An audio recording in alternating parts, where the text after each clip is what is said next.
আসসালামু আলাইকুম প্রিয় দর্শক, অন্য মঞ্চের আলাপচারিতায় আপনাদের সকলকে আমন্ত্রণ। মনোজ দাস বলছি। মাঝখানে ভাবা গিয়েছিল যুক্তরাষ্ট্র অন্তত সাময়িকভাবে হাত তুলে নিয়েছে চট্টগ্রাম থেকে। সেই যে সেনাপ্রধান জেনারেল ওয়াকারুজ্জামান চট্টগ্রামে মানবিক করিডর দেওয়ার প্রস্তাবের বিরোধিতা করলেন, চট্টগ্রাম বন্দর অন্য দেশের হাতে তুলে দেওয়ার বিরোধিতা করলেন, বললেন নির্বাচিত সরকার ছাড়া এই বিষয়ে কেউ সিদ্ধান্ত নিতে পারে না। তারপর দৃশ্যত দেখা গিয়েছিল আমেরিকা একটু ব্যাক গিয়ার দিয়েছে, সরকার গঠন ও নির্বাচন নিয়ে অতঃপর মাথা ঘামানো শুরু করেছিল তারা। কিন্তু আবার দেখা যাচ্ছে গত কিছুদিন ধরে আমেরিকা সক্রিয় হয়ে উঠেছে। গত 14ই সেপ্টেম্বর তারিখে একটি মার্কিন বিমান বাহিনীর C-130J সুপার হারকিউলিস পরিবহন বিমান চট্টগ্রামের শাহ আমানত আন্তর্জাতিক বিমানবন্দরে অবতরণ করেছে। বলা হচ্ছে এটি যুক্তরাষ্ট্র, বাংলাদেশ ও শ্রীলঙ্কার বিমান বাহিনীর যৌথ সামরিক মহড়া অপারেশন প্যাসিফিক অ্যাঞ্জেল 25/3 তার অংশ হিসেবে এসেছে। এই 4 দিনের মহড়ায় মোট 242 জন সামরিক কর্মী অংশ নিয়েছে, যার মধ্যে বাংলাদেশের 150 জন এবং যুক্তরাষ্ট্র থেকে 92 জন রয়েছে। এটি একক কোনো ঘটনা নয়। গত জুলাইয়ে সিলেটে টাইগার লাইটনিং 2025 নামক আরেকটি যৌথ মহড়া অনুষ্ঠিত হয়েছে। উল্লেখ্য যে চট্টগ্রামে আরও একটি যৌথ মহড়ার পরিকল্পনা রয়েছে আগামী কয়েকদিনের মধ্যে, এবং গত সপ্তাহে বেশ কিছু সংখ্যক মার্কিন সৈন্য আলাদাভাবে এজন্যে এই এলাকায় এসে পৌঁছেছে। চট্টগ্রাম ভারত ও মায়ানমারের সীমানার কাছাকাছি অবস্থিত, যা তার এই অবস্থান এটিকে একটি কৌশলগতভাবে অত্যন্ত গুরুত্বপূর্ণ অঞ্চল করে তুলেছে। বিশেষজ্ঞরা মনে করেন যে এই অঞ্চলে আমেরিকা এসে ঘাঁটি গেড়ে বাংলাদেশকে ভিত্তি করে ভারত ও চীন, এই দুই শক্তিধর দেশ, বিশেষ করে যে দেশের পেটের মধ্যে বসে আছে বাংলাদেশ, সেই ভারতের প্রভাব আটকে দেওয়ার উদ্দেশ্যে আমেরিকার এই সক্রিয়তা। আমেরিকার আরও উদ্দেশ্য বাংলাদেশ, মায়ানমার, ভারতের কিছু সন্নিহিত অঞ্চলকে নিয়ে একটি নতুন ইহুদি খ্রিস্টান রাষ্ট্র গঠন করা। ভারতীয় প্রতিরক্ষা বিশেষজ্ঞদের মতে যুক্তরাষ্ট্রের এই অতি সক্রিয়তা ও একের পর এক সামরিক কার্যক্রম কোনো সাধারণ ঘটনা নয় বা কেবলমাত্র কাকতালীয় কোনো কাজ নয়, বরং এর পেছনে ভারতের উত্তর পূর্বাঞ্চল এবং মায়ানমারে আমেরিকার বিশেষ উদ্দেশ্য সফল করা, যার জন্য বার্মা অ্যাক্ট হয়েছিল কয়েক বছর আগে, সেই উদ্দেশ্য সফল করার গভীর চেষ্টা। উদ্দেশ্য শুধু ভারতকে দমন করা নয়, চীনও যাতে তার অর্থনৈতিক ও সামরিক প্রভাব না বাড়াতে পারে বাংলাদেশে, সেই উদ্দেশ্যে বাংলাদেশের ওপর আমেরিকার এতটা নজর। চীন মায়ানমারে তার বেল্ট অ্যান্ড রোড ইনিশিয়েটিভ বা BRI প্রকল্পগুলোর মাধ্যমে প্রভাব বিস্তার করেছে, প্রভাব বাড়িয়েই চলেছে। চীন মায়ানমার অর্থনৈতিক করিডর এবং কাইফিউ গভীর সমুদ্র বন্দর প্রকল্প চীনের জন্য ভারত মহাসাগরে প্রবেশের একটি গুরুত্বপূর্ণ পথ। আর ওই ইন্দো প্যাসিফিকে চীনের এই গুরুত্বপূর্ণ পথটিকে বন্ধ করার জন্যে বাংলাদেশে বসতি ঘাঁটি তৈরি করতে চায় আমেরিকা। এই করিডরটি, এই যে চীনের CMEC অর্থাৎ চায়না মায়ানমার ইকোনমিক করিডর, এটা চীনের ইউনান প্রদেশ থেকে শুরু করে মায়ানমারের পশ্চিম উপকূল পর্যন্ত বিস্তৃত। 2025 সালের মার্চের তথ্য অনুযায়ী চীন মায়ানমারের সামরিক জান্তাকে অস্ত্র সরবরাহ, ড্রোন প্রযুক্তি এবং প্রতিরক্ষা শিল্পে প্রযুক্তিবিদ প্রেরণের মাধ্যমে সক্রিয় সহায়তা দিচ্ছে।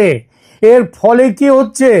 এর ফলে এই মুহূর্তে যে বাংলাদেশের সন্নিকটে যে আরাকানের যে আরাকান আর্মি কিন্তু এখন একটু পিছিয়ে এসেছে।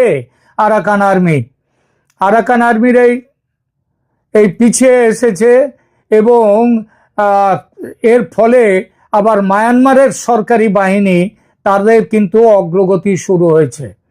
চীন এমনকি একটি যৌথ নিরাপত্তা কোম্পানি গঠনের ব্যাপারেও আলোচনা করেছে মায়ানমার সরকারের সঙ্গে।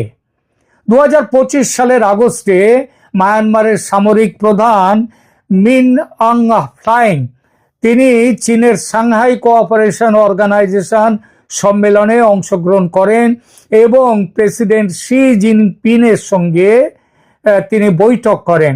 সেখানে দুই দেশের মধ্যে 7টি সমঝোতা স্মারক স্বাক্ষরিত হয়।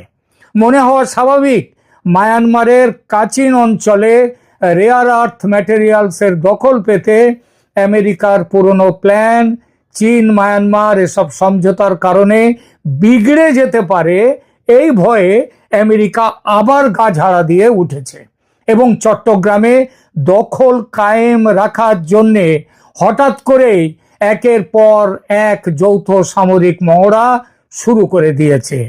এবছর ইতিমধ্যে টাইগার লাইটনিং, টাইগার শার্ক এবং প্যাসিফিক অ্যাঞ্জেল এই তিনটে মহড়া অনুষ্ঠিত হয়ে গেছে। সামনে আরো মহড়া আছে। এই মহড়াগুলোর আনুষ্ঠানিক উদ্দেশ্য বলা হচ্ছে প্রতিরক্ষার সহযোগিতা শক্তিশালী করা, যৌথ শক্তির ইন্টার অপারেশনাল ক্ষমতা সেটা বাড়িয়ে তোলা এবং মানবিক সাহায্য ও দুর্যোগ ব্যবস্থাপনায় সহায়তা করা। কিন্তু পিছনের না বলা আসল উদ্দেশ্য হলো মহড়ার কারণ দেখিয়ে সৈন্য যুদ্ধাস্ত্র সম্ভার ক্রমশ মজুত করা, বাড়িয়ে যাওয়া এবং দখলদারি বজায় রাখা, যাতে চীন ও ভারত এই দুই শক্তিকে দূরে রাখা যায়। চীন গত 15 বছর ধরে বাংলাদেশের সর্ববৃহৎ বাণিজ্যিক অংশীদার। Institute of south Asian studies, national university of সিঙ্গাপুরের এই এপ্রিলে দেয়া তথ্য মোতাবেক প্রায় 1000 চীনা কোম্পানি বাংলাদেশে কাজ করছে এবং 5.5 লক্ষের বেশি চীনা কর্মচারী এই সব প্রতিষ্ঠানে কাজ করছে। 2025 সালের মার্চে মোহাম্মদ ইউনূসের চীন সফরের সময় দুই দেশ 8টি সমঝোতা স্মারক স্বাক্ষর করে। চীন $2.1 বিলিয়ন বিনিয়োগ করেছে বাংলাদেশে। ঋণও নতুনভাবে বিনিয়োগ করবে, ঋণ ও অনুদানের প্রতিশ্রুতিও দিয়েছে। সুতরাং সহজে ছাড়বে না চীনও। শুধু অর্থনৈতিক সহযোগিতা নয়, কূটনৈতিক সমর্থনও দিচ্ছে চীন। চীনা পররাষ্ট্রমন্ত্রী ওয়াং ই তিনি জুলাই 2025 সালে বাংলাদেশের অন্তর্বর্তী সরকারের প্রতি সমর্থন জানিয়েছেন এবং আসন্ন নির্বাচনে সহায়তার প্রতিশ্রুতি দিয়েছেন। যদিও চীন বাংলাদেশ এই সম্পর্ক আমেরিকার বিরোধিতায় বর্তমানে কিছুটা চাপের মধ্যে পড়েছে, যে সেটাও ঠিক। এটা নতুন করে বলার অপেক্ষা রাখে না যে ভারত বাংলাদেশ সম্পর্ক বর্তমানে ইতিহাসের সবচেয়ে শীতল পর্যায়ে আছে। শেখ হাসিনার পতনের পর ভারত বাংলাদেশ সম্পর্কের এই প্রচন্ড শীতলতা। ভারত ভিসা নিষেধাজ্ঞা এবং কূটনৈতিক দূরত্ব বজায় রেখেছে। 2025 সালে ভারত বাংলাদেশি পণ্যের ওপর বাণিজ্যিক বিধিনিষেধ আরোপ করেছে। তার পাল্টা হিসেবে বাংলাদেশও আবার কিছু কিছু বিধিনিষেধ দিয়েছে। গত 13 এবং এই বিশেষ যে বিধিনিষেধ, এগুলো ভারত যেটা দিয়েছে সেটা একটা বড় প্রভাব ফেলেছে বাংলাদেশের পোশাক তৈরি শিল্পের উপর। গত 13-14 মাস পেছনে তাকালে দেখা যায় সম্পর্ক খারাপ হওয়ার মূল দায় কিন্তু বাংলাদেশের বর্তমান শাসকদের। তারা বাংলাদেশের মানুষের মধ্যে অ্যান্টি ইন্ডিয়া সেন্টিমেন্ট, যার উপরে ভর দিয়ে তারা ক্ষমতায় এসেছিল, শেখ হাসিনাকে দেশ থেকে তাড়িয়েছিল, ভারতের চর হিসেবে, ভারতের হাতের পুতুল হিসেবে তারা নিজেরা এখন হয়ে গেছে আমেরিকার হাতের পুতুল। ইউনুস করেছেন কি, এই সম্পর্ক খারাপ করার গত 13-14 মাস পেছনে তাকালে দেখা যায় সম্পর্ক খারাপ হওয়ার মূল দায় বাংলাদেশের বর্তমান শাসকদের। ইউনুস চীনের কাছে গিয়ে বলেছেন যে ভারতের 7টি পূর্বাঞ্চলীয় রাজ্য স্থলবেষ্টিত এবং বাংলাদেশ তাদের সমুদ্রের একমাত্র রক্ষক। এই মন্তব্য নিউ দিল্লিতে স্বাভাবিক কারণেই উদ্বেগ সৃষ্টি করেছে। কিন্তু সম্পর্ক খারাপ যাচ্ছে বলে যে সম্পর্ক চিরতরে কেটে দিতে হবে তা তো নয়, তাতে নিজেদেরই লোকসান। কারণ বাংলাদেশে উত্তেজনা ও অস্থিরতা থাকলে ভারতও সুস্থির থাকতে পারে না। সুতরাং নিজের স্বার্থেই ভারতকে নজর রাখতেই হবে বাংলাদেশের ওপর। সে দেশে যে 2.5-3 কোটি হিন্দু আছে এখনো, তাদের সুরক্ষার দিকেও নজর দিতে হবে ভারতকে। আর সেই সুরক্ষার ব্যবস্থা আমেরিকা ভালো করে পা জমানোর আগেই করতে হবে। গত 15, 16 এবং আজ 17 তারিখে কলকাতার ফোর্ট উইলিয়ামে যে বড় মাপের সামরিক বৈঠকটি হয়েছে, সেখানে মুখ্য আলোচনায় কিন্তু ছিল চট্টগ্রাম প্রসঙ্গ।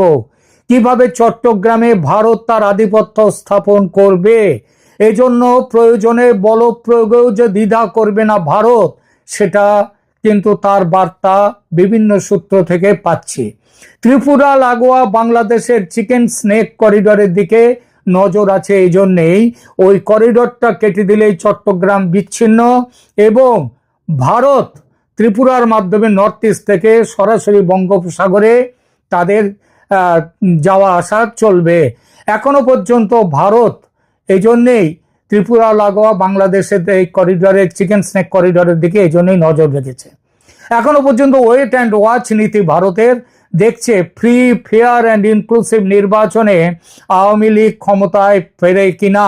কিন্তু সে সম্ভাবনা যদি না দেখা যায়, যদি আওয়ামী লীগকে নির্বাচনে অংশগ্রহণ করতে না দেয়া হয়, তাহলে অন্য পথ তো নিতেই হবে ভারতকে। আর তার জন্য প্রস্তুত হচ্ছে ভারত। প্রস্তুতি যে শুধু চট্টগ্রামের চিকেন স্নেকে তা নয়, ভারতের দক্ষিণ দিনাজপুর থেকে মেঘালয়ের গারো পাহাড় পর্যন্ত একটি ছোট্ট, তেমন বড় নয়, বোধহয় 60-70 কিলোমিটার হবে খুব বেশি হলে, সেই লাইনটা কেটে দিলে মেঘালয়ের গারো পাহাড় পর্যন্ত এই যে লাইনটা টানলেই একটা আলাদা হয়ে যাবে বাংলাদেশের রংপুর ডিভিশন। ওটা আর এক চিকেন স্নেক বাংলাদেশের। ভারতের নজর সেদিকেও আছে। অপেক্ষা করছে ভারত শুধু শেখ হাসিনার প্রত্যাবর্তনের। কারণ বাংলাদেশে একমাত্র তাকেই বন্ধু হিসেবে জানে ও মানে ভারত। এটা ঐতিহাসিক ভাবে প্রমাণ করে দিয়েছে জামাত, বিএনপি এবং এই ইউনূসের বর্তমানে যারা আছেন সঙ্গী সাথী, তারা তো প্রমাণ করে দিয়েছেন যে তারা ভারতের বন্ধু কেউ নয়, ভারতের শত্রু। এই জন্যেই শেখ হাসিনার প্রত্যাবর্তনের দিকে তাকিয়ে আছে ভারত। বাংলাদেশে একমাত্র তাকেই বন্ধু হিসেবে জানে ও মানে, আর বন্ধুত্বের মর্যাদা দিতেও জানে ভারত। কি বলতে চাইছি আশা করি বুঝেছেন সবাই।